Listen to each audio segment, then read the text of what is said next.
இயேசு உங்களை நேசிக்கிறார். இந்த நாள் வேதாகம தியானத்திற்கு உங்களை அன்புடன் அழைக்கிறேன். கொடுங்கள், அப்பொழுது உங்களுக்கும் கொடுக்கப்படும். லூக்கா 6:38. ஆப்ரஹாம் லிங்கன் அமெரிக்க ஜனாதிபதியாக இருந்தவர். அவரை சந்திக்க தினமும் அநேகம் பேர் வருவதுண்டு.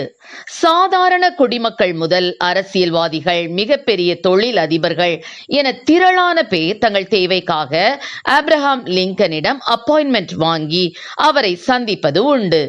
ஒரு நாள் ஒரு வயதான பாட்டி ஆப்ரஹாம் லிங்கனை சந்திப்பதற்காக அப்பாயின்மெண்ட் வாங்கினார்கள். அவர் எந்த ஒரு பிசினஸும் செய்யவில்லை. எனினும் அவர் ஆப்ரஹாம் லிங்கனை சந்திக்கும்படியாய் குறிப்பிட்ட நாளில் வந்தார்.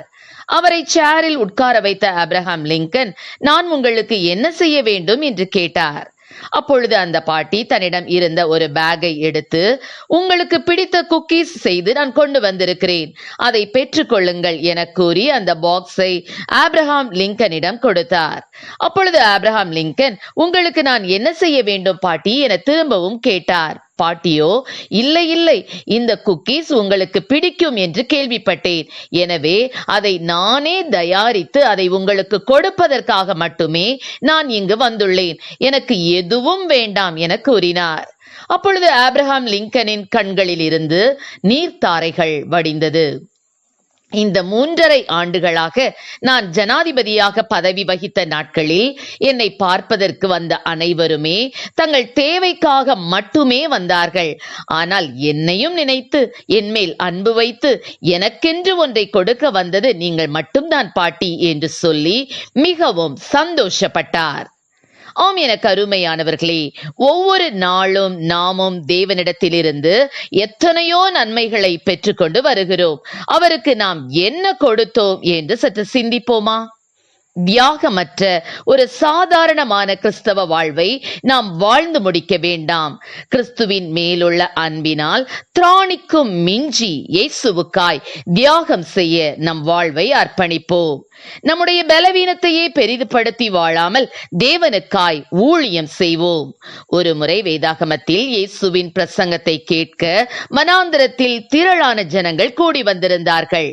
சாயங்காலமான போது சீஷர்கள் இயேசுவிடம் வந்து ஜனங்களுக்கு போஜனம் கொடுக்கும்படி அவர்களை கிராமங்களுக்கு அனுப்ப வேண்டும் என்றனர். இயேசுவோ, நீங்களே அவர்களுக்கு போஜனம் கொடுங்கள் என்றார். இயேசு தம்முடைய சீஷன் பிலிப்புவை நோக்கி, இவர்கள் சாப்பிடத்தக்க அப்பங்களை எங்கே கொள்ளலாம் என்றார். அதற்கு அவன், 200 பணத்துக்கு அப்பங்களை வாங்கினாலும் இவர்களுக்கு போதாதே என்றான். அப்பொழுது சீஷனாகிய அந்திரேயா இயேசுவை நோக்கி, இங்கே ஒரு பையன் இருக்கிறான், அவனிடத்தில் 5 அப்பங்களும் 2 மீன்களும் உண்டு என்றான். பின்னர் அதை கொண்டு 5000 புருஷர்கள் போஷிக்கப்பட்டு மீதி துணிக்கையை 12 கூடை நிறைய எடுத்தார்கள். இந்த சம்பவத்தில் அந்த சிறு பையனுக்கு தன்னுடையதை கொடுக்க வேண்டும் என்ற பெரிய மனது இருந்தது. மிகவும் பாராட்டுக்குரியது. ஆம் பிரியமானவர்களே, கிறிஸ்துவுக்காக நாம் என்ன செய்துள்ளோம், எதை இழந்துள்ளோம்? பொதுவாகவே கிறிஸ்து நமக்காக பெரிய அற்புதமான அதிசயமான காரியங்களை செய்து கொண்டே இருக்க வேண்டும் என்று எதிர்பார்க்கிறோம். ஆனால் அதே வேளையில் கிறிஸ்துவுக்காக நம் திராணியை மிஞ்சி பெரிய காரியங்கள் செய்ய முற்படுவதில்லை. ஆம், நம் கிறிஸ்துவுக்காக எதையாகிலும் கொடுப்போம். நம் நேரத்தை கொடுப்போம், பொருளை கொடுப்போம். கர்த்தர் நம்மை ஆசீர்வதிப்பாராக. ஆமென். ஜெபம். எங்களை அதிகமாக நேசித்து நடத்துகிறீங்களா அன்பின் பரலோக பிதாவே, அப்பா ஆண்டவரே, எங்களுக்காக உங்களுடைய ஜீவனையே நீர் கொடுத்தீர் ஆண்டவரே. அப்பா, எங்களுடைய வாழ்க்கையில எத்தனையோ எண்ணி முடியாத அதிசயங்களையும் அற்புதங்களையும் ஆண்டவரை செய்திருக்கிறேன் அப்பா.